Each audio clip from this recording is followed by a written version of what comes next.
ஏதாவது ஒரு படத்தை பார்க்கும்போது இந்த கதையை நான் எங்கேயோ பார்த்திருக்கேனே, இந்த படத்தை எங்கேயோ நான் கேள்விப்பட்டிருக்கேனே, இதே கதை அம்சத்தோட இதுக்கு முன்னாடி நான் படம் பார்த்திருக்கேனே அப்படின்னு நம்மளுக்கு தோணும்ல.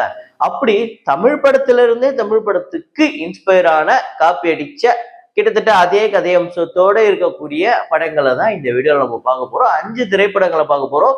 இது second episode. First episode already நம்ம சேனல்ல அப்லோட் பண்ணியிருக்கோம். அதை கீழே டிஸ்கிரிப்ஷன்லயும் கமெண்ட்லயும் போடுறேன், அதையும் பார்த்துக்கோங்க. So welcome to yet another episode of அதுதாயா இது.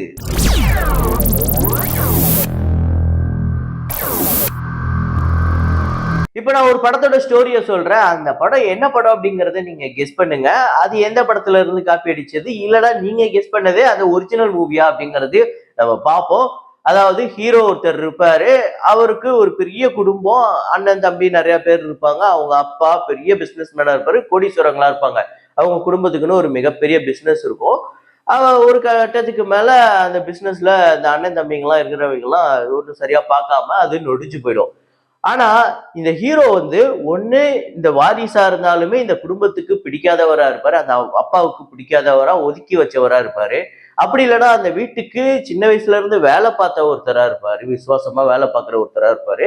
இந்த பிள்ளைங்களோட அவர் தான் வந்து அந்த அம்மாவையோ அந்த அப்பாவையோ அப்படி ரொம்ப கேர் எடுத்துப்பாரு. அப்படி இல்லைன்னா ஹீரோ வந்து தத்து பிள்ளையா இருப்பாரு. அவரு வந்து இந்த குடும்பத்துல இருக்கக்கூடிய பிரச்சனைய சரி பண்ணுவாரு. இதை நான் சொல்லும் போதே நீங்க கண்டுபிடிச்சிருப்பீங்க. ஆமாங்க, வாரிசு திரைப்படம் தான். சரத்குமாரா இருக்கக்கூடிய அப்பாவுக்கு 3 பசங்க, அதுல ஒரு பையனை பிடிக்காது அவருக்கு. அதுதான் நம்ம தளபதி விஜய் அவர்கள்.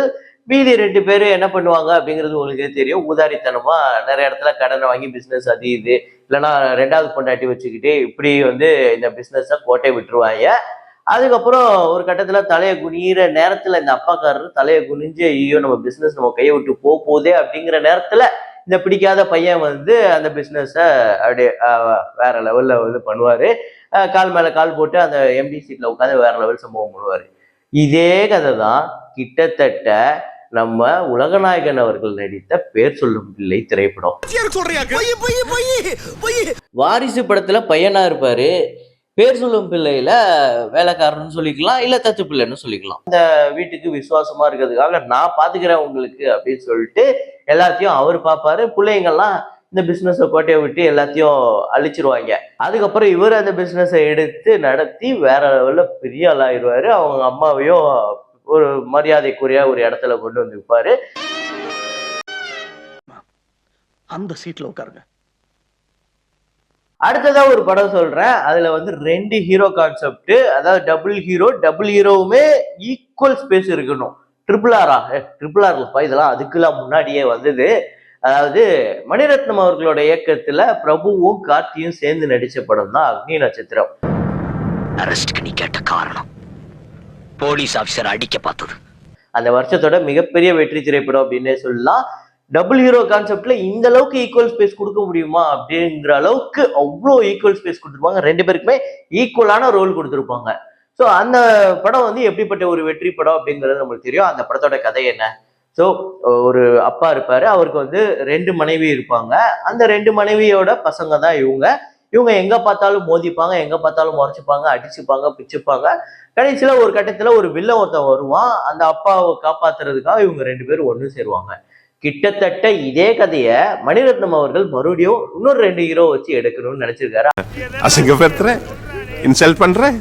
ஆனா எங்க நம்மளே டைரக்ட் பண்ணா, ஏப்பா இதுதான்ப்பா நீ கொஞ்ச நாளுக்கு முன்னாடி எடுத்த, இப்ப மறுபடியும் இதனப்பா இதை எடுக்க வந்திருக்க அப்படின்னு கேட்டுருவாங்கன்னு சொல்லிட்டு அவரோட ப்ரொடக்ஷன் கம்பெனில அவரோட தயாரிப்புல ஒரு டைரக்டரை, ஒரு வசந்த் அப்படிங்கிற ஒரு டைரக்டரை வச்சு விஜய் சூர்யா, ஃபர்ஸ்ட் இதுல விஜய் அஜித்தை வச்சுதான் பிளான் பண்ணாங்க.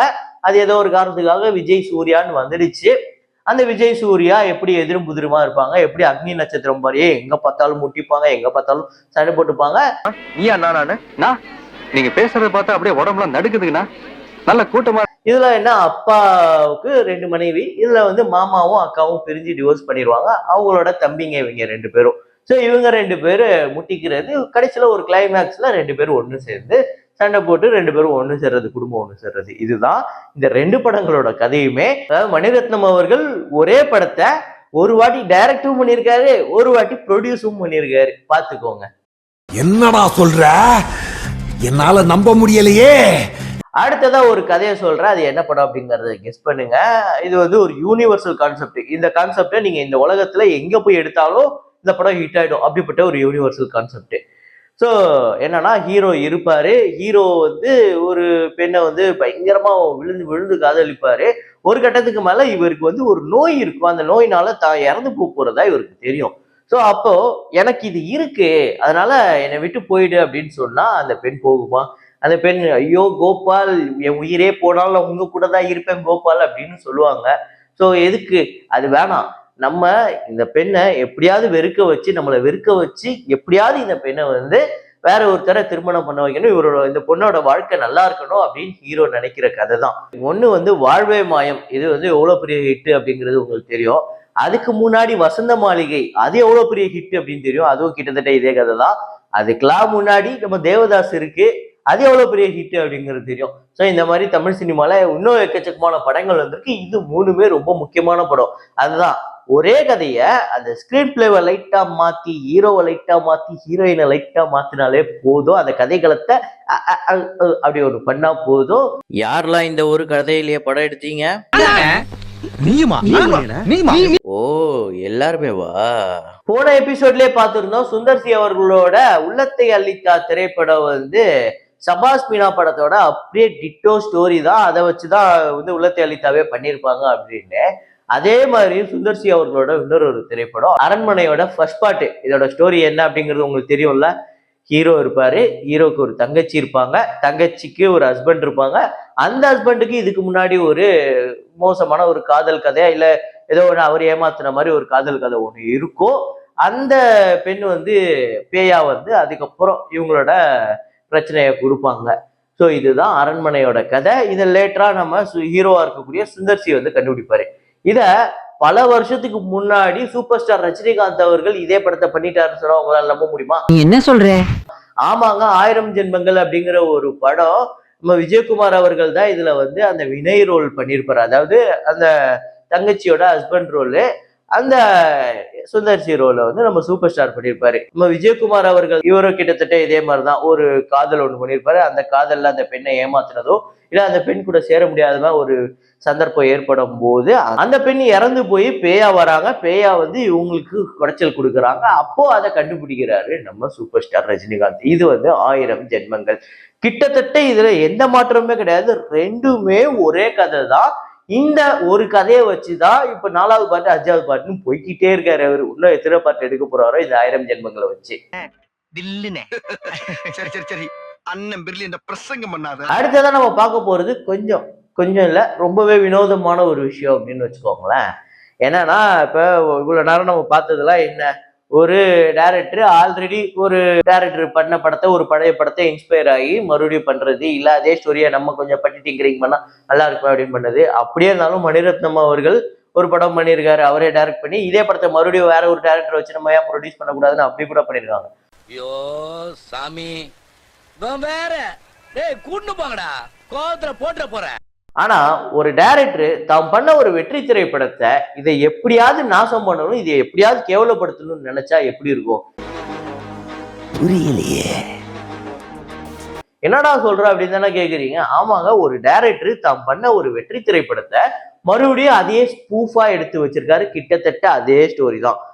என்ன ஜோக் காட்டுறீங்களா? என்ன ரங்கா ஜோக் காட்டுறீங்களா எல்லாரும்?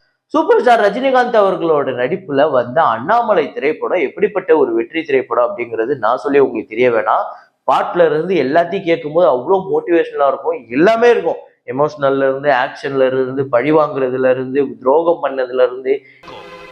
இன்னிலிருந்தே உன்னுடைய அழிவு காலம் ஆரம்பமாயிடுச்சு. எனக்கு உனக்கு தர்மயுத்தம் தொடங்கிடுச்சு. ஹீரோவா இருக்கக்கூடிய சூப்பர் ஸ்டார் ரஜினிகாந்த் அவர்களோட ரோல் அவ்வளோ சூப்பரா இருக்கும். அவ்வளோ சூப்பரா நடிச்சிருப்பாரு. அந்த ஸ்டைல்லாம் இன்னைக்கு வரையும் நம்ம வந்து அப்படியே அந்த மேல இருந்து படிக்கட்டுல இருந்து இறங்கி வரும்போது அதெல்லாம் அப்படி ரசிக்கிறோம். இதே படத்தை இதே டைரக்டர் சுரேஷ் கிருஷ்ணா ஆறுமுகம் அப்படின்னு ஒரு படம் எடுத்தாரு. அவ்வளவு வெறி மாப்பிளைக்கு அந்த கருமத்தை நான் என்னத்த சொல்றது. அதாவது இது எப்படிப்பட்ட ஒரு ஸ்பூஃப் தெரியுங்களா? அந்த படத்தை நீங்க உட்கார்ந்து பார்க்கவே முடியாது.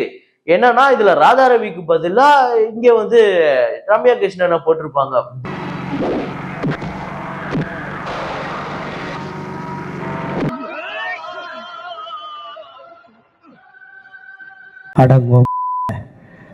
ஏன்னா சுரேஷ் கிருஷ்ணாவுக்கு டைரக்ஷனே மறந்து போய் ஒரு படம் எடுத்தா எப்படி இருக்கும், அவர்கிட்ட வேற கதை இல்ல போல, ஏதாவது ஒரு படத்தை எடுக்கலாமா, பாஷாவை எடுத்தா நம்மளை கொளுத்திடுவாங்க, சரி ஓகே அண்ணாமலையை லைட்டா எடுத்து பார்ப்போம்னு சொல்லி எடுக்க வந்திருக்காரு போல.